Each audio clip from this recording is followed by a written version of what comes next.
kecil. Wis semuanya itu disebut dosa, DOSA. Ya tapi itulah ya Pak ya, namanya manusia nggak kapok kalau belum kena masalah. Ya bahkan sudah kena masalah saja itu. masih senang menyalahkan orang lain. Ya toh Pak? Mulai lagi deh. Siapa nih Bu yang menyalahkan orang lain? Ayo, Ibu pasti nyinggung-nyinggung ini. Enggak. Bapak itu lo nggak nyalahin orang lain karena semua itu salah Bapak. Bapak yang teledor. Oke, Bapak yang salah. Gitu. Bapak yang keliru. Bapak yang teledor. Gitu loh, seneng ya, senengane kok tersinggungan. Ibu itu loh nggak ya nyindir gitu. Bapak, yang nyalain ibu enggak. Cuma Lah, ibu terus? itu rasa kita itu sebagai manusia, kadang kan seringkali nyepelekan hal-hal yang nampaknya kecil itu loh Pak. Tapi kan kita nggak tahu menyepelekan hal kecil tapi akibatnya itu besar. Apa gitu coba loh. contohnya? Coba contohnya apa? Ya contohnya hari ini kan hanya gara-gara lupa bawa dompet toh, Aduh, jadinya bingung Bapak lagi. kena tilang, ya toh. Tanggung lagi ya Bu. Itu kan hal sepele, cuman lupa bawa dompet. Kerjasama yang udah ada di depan mata, wah langsung buyar wis. Ya, iya. Belum lagi harus bayar tilangannya, kan rugi banyak, Ya, rugi besar Bu. banyak sekali. Emang berapa Pak bayar tilang? Ini Bu, nih lihat surat tilangnya ini nih. Berapa? Ini nih surat tilangnya, lihat nih. Ya ampun, 250.000 Pak. Lah iya toh. Aduh Pak, dapat uang dari mana kita Pak untuk bayar tilang itu? Aduh. Ini nih, Bapak ini cuma punya 150.000, kurang 100.000. Kurang 100.000 ini, Bu. Pinjam dulu, boleh nggak? Uang belanja yang kemarin, boleh deh. Bapak pinjam dulu. Nanti Bapak ganti 200.000 deh. Pinjamnya berapa? 100.000. 100? Lah iya dong. Ibu nggak ada. Udah Pak, ini udah siang. Ibu mau ke pasar dulu. Mau beli itu buah buat rujak. Ayo, tolong antarin Ibu ke pasar sekarang. Lah gimana mau ngantar Ibu ke pasar? Kan motornya masih ditahan polisi sana loh Bu, masih ditilang. Makanya 100.000 dulu aja. Enggak. Aduh Pak, makanya tak hati-hati. Kalau gini namanya penyesalan yang terlambat. Susah semua. Ibu jadi susah juga. Joyce, gini aja, bentar Bu ya. Bapak order ojek online aja dulu. Gimana? Aduh. Udahlah. Udahlah, cepetan sudah sana nanti terlambat. Kalau gini udah semua kena getahnya. Yang salah Bapak, Ibu juga kena masalah. Udah, nggak usah diungkit-ungkit lagi. Sudah Bu, jangan dibahas lagi. Wis, salah, wis. Udah naik motor sana. Ini sudah datang nih ojek online-nya. Cepetan, udah ditunggu. Jangan lupa pakai helm ya, ntar kena tilang lagi. Iya wes. Ya udah kalau gitu Ibu ke pasar dulu. Udah ya Pak ya. Ya, Dadah. ya hati-hati. Ya.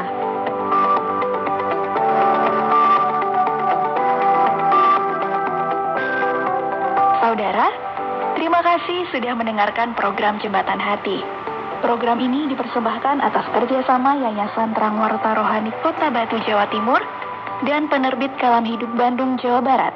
Apabila ada pertanyaan dan saran, silahkan kirimkan ke SMS atau WhatsApp ke nomor 081 333 777 386. Anda juga dapat mengakses Penerbit Kalam Hidup melalui website di www.kalamhidup.com. Sampai jumpa.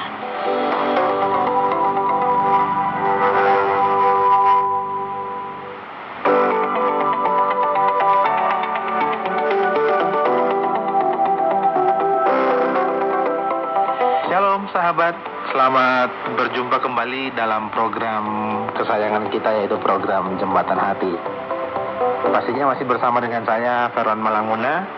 Hari ini kita akan membahas tentang penyesalan yang terlambat. Sahabat pernah mengalami hal ini? Mari kita simak bersama seperti apa narasinya.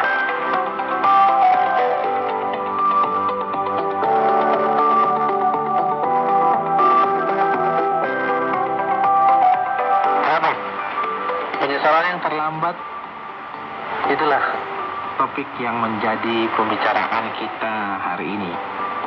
Frasa atau statement ini tentu tidak menyenangkan di hati siapapun, tetapi sering disebut-sebut orang sebagai ungkapan perasaan hati yang mengandung kekecewaan karena suatu kejadian yang terlanjur ada. Sering juga statement ini dilengkapi orang, lalu dipakai sebagai warning atau peringatan dalam nasihat-nasihat yang diberikan kepada seseorang sebelum memutuskan melakukan sesuatu. Misalnya dikatakan, jangan sampai Anda menyesal. Sayang sekali kalau akhirnya semuanya sudah terlambat. Dulu ada nasihat-nasihat yang diberikan para orang tua dalam bentuk pepatah. Misalnya ada yang mengatakan, apa boleh buat kalau nasi sudah menjadi bubur. Atau ada yang mengatakan, sesal dahulu pendapatan, sesal kemudian tak ada gunanya. Ya, mungkin masih ada lagi banyak pepatah-pepatah semacam itu, yang intinya memberikan pesan kepada siapa saja bahwa penyesalan itu selalu datang terlambat, dan peristiwa yang tidak menyenangkan, yang fatal, yang sudah terjadi tidak bisa diubah lagi. Sahabat, hal-hal apa yang sering menjadi penyesalan orang pada umumnya? Saya berikan contoh saja ya. Ada seorang pemuda menangis terisak-isak saat kematian ayahnya. Orang muda ini menangis bukan saja karena menyaksikan penderitaan ayahnya dan kemudian kehilangan ayahnya, tetapi lebih dari itu. Dia menangis sehabis-habisnya karena ada penyesalan yang sangat dalam. Karena ia merasa tidak pernah melakukan sedikit pun hal yang menyenangkan ayahnya semasa hidup. Sebaliknya, dia banyak bertengkar dengan ayahnya dan menyerang ayahnya dengan argumen-argumen pribadinya yang sebenarnya tidak benar. Contoh yang lain adalah seorang ibu muda menangis tak henti-hentinya menyaksikan anaknya yang terkulai di depan matanya dan tidak bernafas lagi. Anaknya meninggal karena sakit yang berkepanjangan. Sementara itu, pemenuhan kehidupan kita sebagai manusia pun masih dapat dibantu oleh sesama kita. Keselamatan kita masih dapat dipertahankan juga karena bantuan dan support orang lain.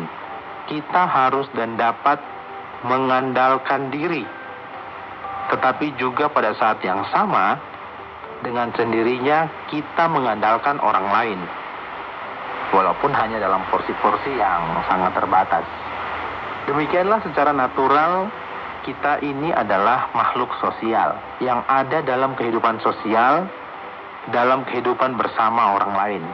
Manusia pasti saling membutuhkan dan saling membantu demi mempertahankan dan menyelamatkan, bahkan demi meningkatkan kehidupan bersama. Lalu, bagaimana dengan kehidupan dalam dimensi roh setelah kematian secara jasmani ini? Hal ini perlu kita sadari sejak kita masih berada di bumi. Kita semua harus mempertanggungjawabkan seluruh kehidupan kita kepada Sang Pencipta. Namun, hal mempertanggungjawabkan kehidupan ini di hadapan Tuhan, kita tidak bisa dibantu oleh orang lain yang sama dengan kita. Setiap orang harus mempertanggungjawabkan dirinya sendiri di hadapan Tuhan. Tetapi sesungguhnya, dalam hal dosa atau berdosa kepada Tuhan, manusia tidak mampu menyelamatkan dirinya sendiri. Manusia tidak dapat memikul tanggung jawab ini karena dosa ini bukan hanya menyangkut perbuatan, tetapi lebih dari itu menyangkut status manusia sebagai manusia berdosa yang terikat dalam perhambaan dosa. Maka yang bisa menyelamatkan dan melepaskan manusia dari cengkraman iblis hanyalah Tuhan Allah sendiri dalam kasih dan kuasa-Nya. Dan untuk itu Allah telah mengutus anaknya yang tunggal turun ke bumi menjadi sama dengan manusia, yang dikenal dengan nama Yesus Kristus. Hanya melalui dan dengan pengorbanan Yesus, manusia dapat dilepaskan dari perhambaan dosa dan dibawa kembali kepada Allah Pencipta. Maka, setiap saat Yesus Kristus inilah yang ditawarkan kepada setiap manusia.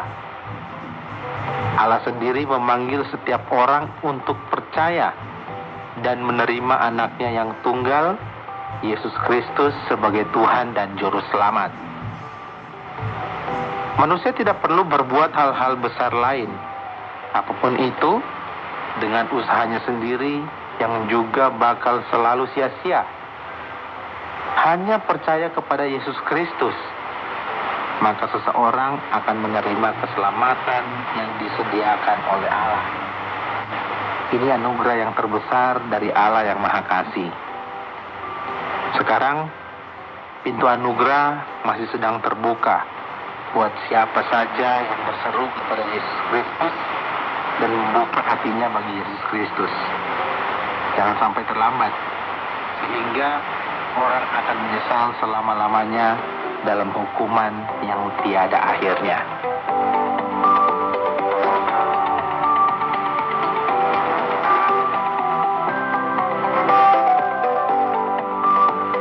Demikian sahabat program Jembatan Hati edisi hari ini.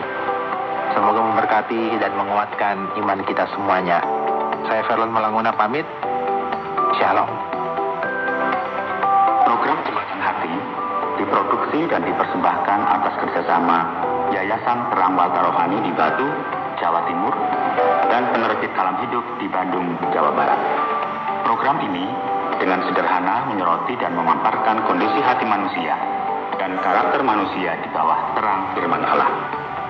Apabila Anda memiliki pertanyaan dan saran berhubungan dengan program ini, atau berespon terhadap topik program hari ini, Anda dipersilakan untuk menyampaikan melalui WhatsApp ke nomor 081 333 777 386. Anda dapat juga mengakses program ini ke website Penerbit Kalam Hidup, yaitu www.kalamhidup.com. Terima kasih atas perhatian Anda.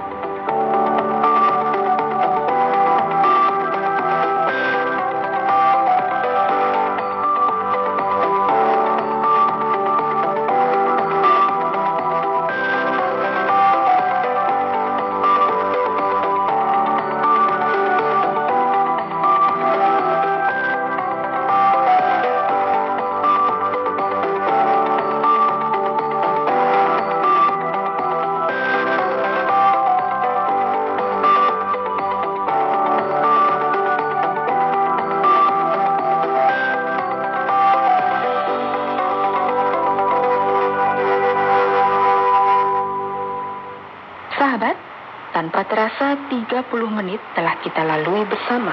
Saya mengajak Anda untuk tetap mendengarkan program Jembatan Hati, sebuah program yang berbicara tentang Allah Pencipta dan manusia sebagai umat ciptaannya.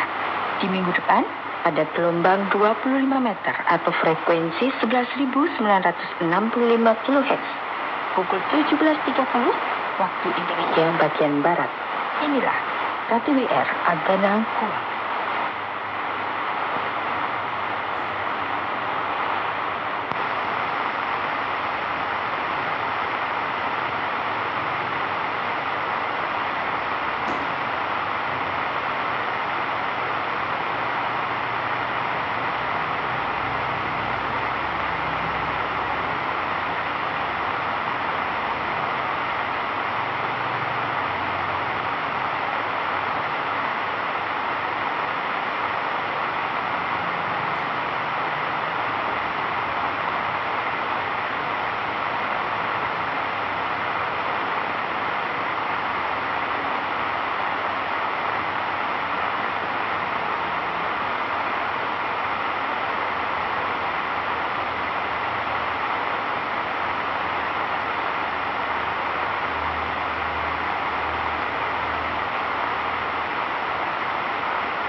Sesaat lagi, Anda akan mendengarkan program Jalan yang Benar yang disiarkan melalui KTWR Agana Guam pada jam 18 di frekuensi 11965 kHz.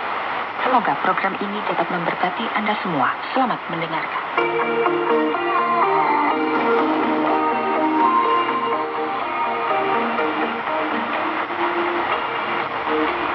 Selamat bertemu kembali di program Jalan yang Benar ini, saudara dan saudariku. Dalam program terakhir kita belajar bahwa Yesus, Mesias, mempunyai kuasa melebihi kuasa Nabi biasa. Hari ini, saudaraku, Yesus mendedahkan kebenaran melalui perumpamaan. Kerana kebanyakan orang yang mengikut dia tidak benar-benar mahu mengetahui firman Allah. Apa yang mereka mahu ialah Yesus menyembuhkan tubuh mereka yang sakit, tetapi mereka tidak mahu menyembuhkan jiwa mereka yang berdosa. Dengarkan dengan teliti perumpamaan Tuhan Yesus tentang penabur. Di Injil Lukas, ketiga orang banyak berdoa-berdoa yang datang, yaitu orang-orang yang dari kota ke kota menggantungkan diri pada Yesus. Berkatalah dia di dalam satu perumpamaan, adalah seorang penabur keluar untuk menabur benihnya. Pada waktu ia menabur, sebahagian benihnya jatuh di pinggir jalan, lalu diinjak orang dan burung-burung di udara memakannya sampai habis. Sebagian jatuh di tengah batu-batu, dan setelah tumbuh ia menjadi kering kerana tidak mendapat air. Sebahagian jatuh di semak duri, dan semak itu tumbuh sama-sama dan menghimpitnya sampai mati. Dan sebahagian jatuh di tanah yang baik, dan setelah tumbuh berbuah 100 kali lipat. Setelah berkata demikian, Yesus berseru, "Siapa mempunyai telinga untuk mendengar, hendaklah ia mendengar." Murid-muridnya berkata kepadanya, "Apa maksud perumpamaan itu?" Ia berkata, "Ini arti perumpamaan itu. Benih ialah firman Allah. Yang jatuh di pinggir jalan itu ialah seorang yang telah mendengarnya, kemudian datanglah iblis lalu mengambil firman itu dalam hati mereka supaya mereka jangan percaya dan diselamatkan. Yang jatuh di tanah yang berbatu-batu itu ialah seorang mendengar firman itu, menerimanya dengan gembira, tetapi mereka tidak berakal. Mereka percaya sebentar saja dan dalam masa pencobaan mereka murtad. Yang jatuh di semak duri ialah orang yang mendengar firman itu, dan alam pertumbuhan selanjutnya mereka terhimpit oleh kekhawatiran dan kekayaan dan kenikmatan hidup sehingga mereka tidak menghasilkan buah yang matang. Yang jatuh di tanah yang baik ialah orang yang setelah mendengar firman itu menyimpannya dalam hati yang baik dan mengeluarkan buah dalam ketekunan. Apakah maksud benih itu, saudaraku? Apa yang Tuhan Yesus katakan? Dia berkata, benih itu adalah firman Allah yang benar. Hati ialah tanah. Ya, firman Allah adalah seperti benih yang baik kerana dia hidup dan mempunyai kuasa untuk membawa kehidupan kekal dan berkat sejati dalam hati Anda, dalam hidup Anda. Tetapi hati manusia ibarat tanah yang telah menjadi keras dan kering. Mari kita pikirkan sejenak tentang perkara ini. Berapa banyak jenis tanah yang kita lihat, yang kita temui dalam perumpamaan ini. Apakah kita jenis itu? Satu, sebiji benih jatuh di tanah yang keras. Kedua, sebiji benih yang jatuh di tanah yang berbatu. Ketiga, ada biji yang jatuh di antara duri. Keempat, terdapat biji benih yang jatuh di tanah yang baik. Yang pertama, Tuhan Yesus mengajar bahwa ramai orang di dunia ini mempunyai hati seperti tanah yang keras. Jika jatuh di tanah yang keras, apakah yang akan berlaku? Adakah ia bertumbuh dan berbuah? Tidak. Ia tidak boleh berakar, dan burung-burung di udara akan memakannya. Ia seperti hati kebanyakan orang. Orang yang keras hati adalah mereka yang tidak mempedulikan tulisan para nabi, dan akibatnya mereka tidak percaya bahwa Yesus adalah juru selamat dunia. Mereka hanya mementingkan ideal mereka sendiri dan tradisi nenek moyang mereka. Firman Tuhan yang benar tidak dapat menghasilkan kehidupan di dalam hati mereka. Sama seperti benih yang jatuh di tanah yang keras yang tidak dapat menghasilkan kehidupan. Mengenai jenis yang kedua, ya, diceritakan oleh Yesus berbatu dan sikit tanah. Tanah berbatu melambangkan hati yang mendengar firman Allah dan menerimanya serta merta dan gembira, tetapi ia